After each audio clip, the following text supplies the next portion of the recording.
붕괴라는 말을 들으면 우리는 어떤 엄청난 사건을 떠올립니다. 폭발적인 것, 갑작스러운 것, 한 번에 모든 것이 무너지는 것.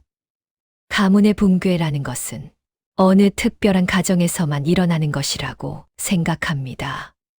하지만 실제로 가문이 붕괴되는 것은 아주 조용하게 일어납니다.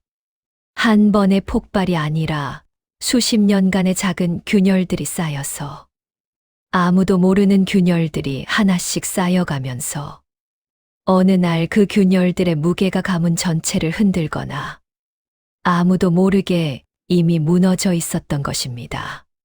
폭발 없이 아무도 깨닫지 못하면서 무너져가는 것입니다. 형제간 절연 얘기에 놀라는 사람들이 있습니다.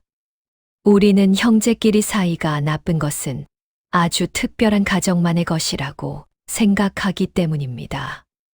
그들 사이에 어떤 문제가 있었을까요? 그 답은 항상 하나입니다. 부모의 차별.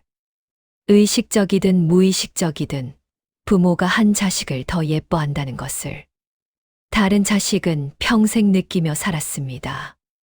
그 자식은 형제를 원망하지 않을 수도 있고 원망할 수도 있습니다. 왜냐하면 형제 자체가 나쁜 것이 아니라 부모가 향하는 눈빛의 차이가 형제 사이에 벽을 만든 것이기 때문입니다. 내가 왜 형제보다 적게 받아야 하지? 라는 질문이 형제 사이에 있었습니다. 그리고 그 질문에 아무도 답하지 않았습니다.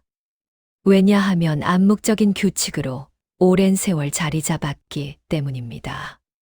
가문의 붕괴는 부모가 돌아가신 후에 가장 선명하게 드러납니다.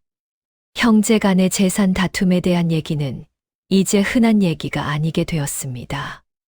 이런 다툼은 사소한 것들이 쌓인 결과였습니다. 수십 년 전부터 이어져 온 식탁에서의 차별, 바라보는 눈빛의 차이, 관심의 깊이에 다름이 있었습니다. 여러분께 질문을 하겠습니다. 혹시 주변에서 일어나고 있는 균열이 일어나고 있는데 그냥 넘어가고 있지는 않나요? 영상이 궁금하시다면 화면 하단에 있는 영상 링크를 클릭하세요.